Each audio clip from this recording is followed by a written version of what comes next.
BSc second year.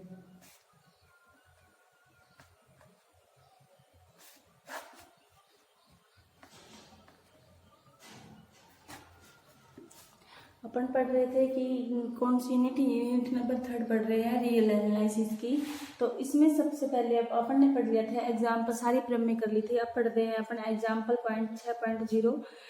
Example पढ़ लिया था अपन ने कौन सा 6.03 पढ़ लिया था एग्जाम्पल। तो अब पढ़ते हैं 6.04 जो है एग्जाम में आया हुआ है। एग्जाम्पल नंबर 6.04 ये एग्जाम में आया हुआ है। देखो क्या है कि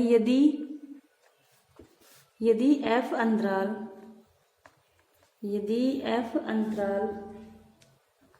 o 0 से लेके a से में परिभाषित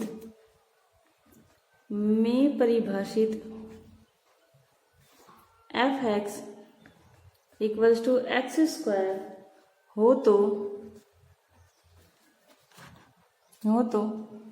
सिद्ध कीजिए कि f बिलोंग्स टू कितना जाएगा, f बिलोंग्स टू r किसमें हो 0 से 1 तक के बीच में होता था। क्या निकालना अपन को, समाकलन कितना a कितना है, ये 0 से लेके a तक की लिमिट कितनी लेंगे 0 से a तक की f(x) dx equals to a³ 3 जहां a ग्रेटर देन 0 और क्या जाएगा और x बिलोंग्स टू 0 से लेके a तक। ठीक है, ये है। इसमें देखो अब सबसे पहले अपन क्या करते हैं कि अंतराल दे रखा, अपन को अंतराल दे रखा है, लिखेंगे आंसर में लिखेंगे माना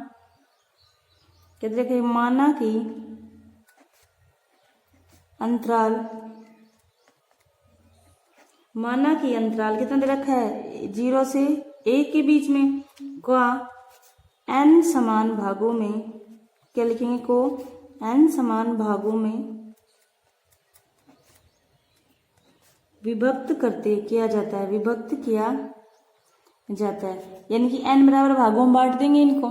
तो n बराबर भागों में बांटने के लिए सबसे पहले अपन क्या करेंगे, यहाँ पे p विभाजन को p से डिनोट करते हैं और कितना आ जाएगा 0 किसके बराबर मान लेंगे 0 से लेके n, फिर a n, फिर डॉट फिर किस में आ जाएगा r-1 n, a कॉमन आ जाएगा ना, a तो कॉमन आएगा 1 2 3 r/a n और लास्ट में कितना जाएगा n/n a और ये किसके बराबर a के बराबर।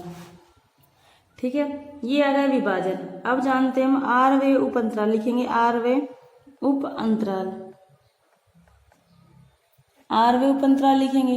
अब r-वे उप अंतराल में कितना कौन सा आ जाएगा, r-वा उप अंतराल कौन सा है r-a n और r/a/n, यही तो है r-वा उप अंतराल में फलन f के क्या जाएगा उच्चक, f का उच्चक कितना जाएगा ग्रेटर देन m बड़ा है तो mr कितना जाएगा, उच्चक कितना जाएगा इसका r/a/n। ठीक है, और इसमें कितना जाएगा, और फलन कौन सा अपना f(x) स्क्वायर है तो ये कितना जाएगा उच्चक है तो स्क्वायर में आएगा, ये स्क्वायर में आ जाएगा।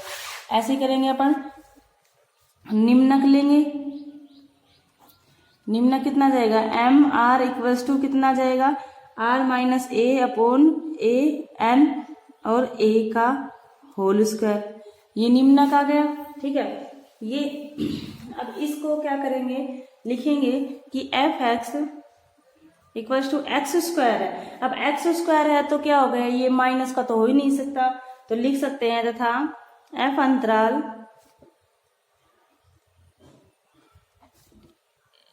जीरो से a के बीच में क्या है, में वर्धमान फलन है, क्या है वर्धमान फलन है। अब वर्धमान फलन है तो अपन लिखेंगे इसमें अब क्या निकाल रहे अपन, उच्चक वो अपर लिमिट और निम्न वो लिमिट। तो अपर लिमिट क्या जाएगी, लोअर लिमिट और अपर लिमिट। तो आर से लेके 1 equals to n m r, del r formula होता है, इसका मान रख देंगे एन से लेके आर बराबर 1। एम आर का क्या मान है, r square a square upon n square, और डेल आर का मान क्या निकालेंगे, डेल आर का क्या होता है, m r minus m r equals to del are.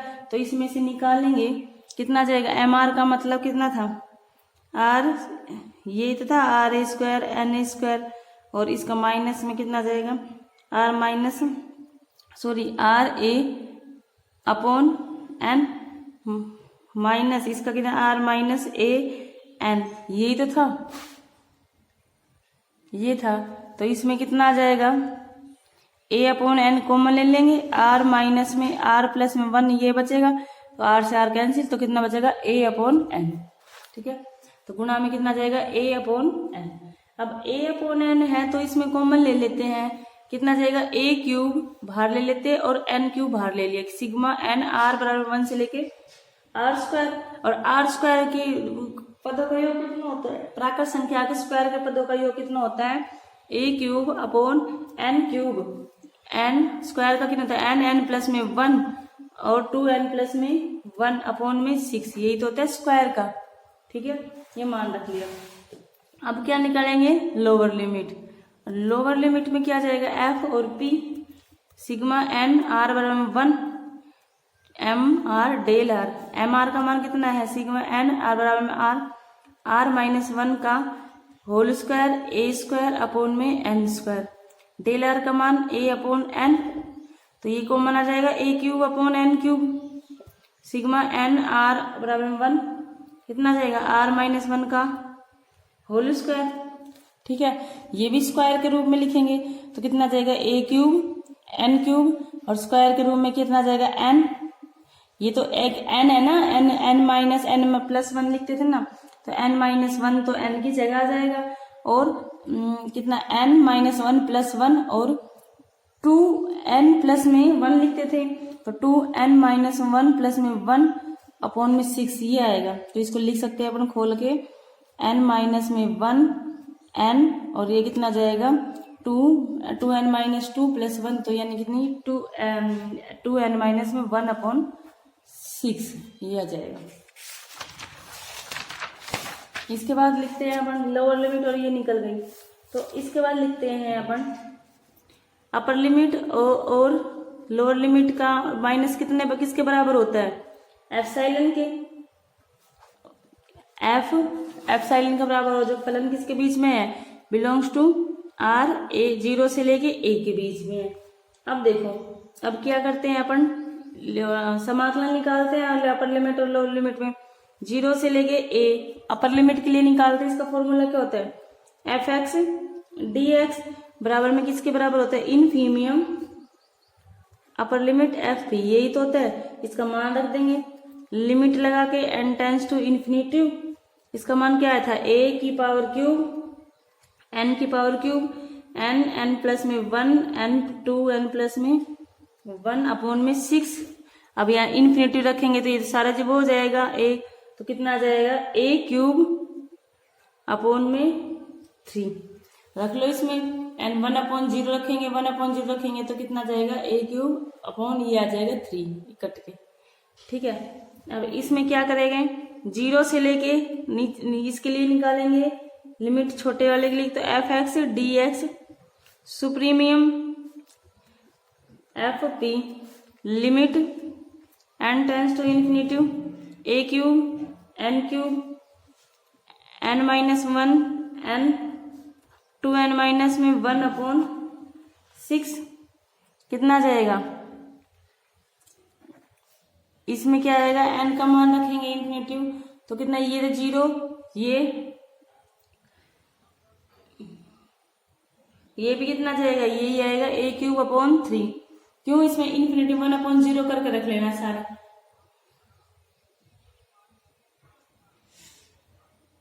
ठीक है, तो कितना जाएगा, इसका मतलब क्या आएगा, ए अपर लिमिट और लोअर लिमिट बराबर है, तो इसका मतलब रीमान समीकरण एफ एक्स डी एक्स कितना है ए क्यूब अपॉन 3, ये निकालना था अपन को। ठीक है, इसका मतलब क्या लिख देंगे, एफ बिलोंग्स टू आर 0 से लेके ए तथा ये सिद्ध करना था अपन को।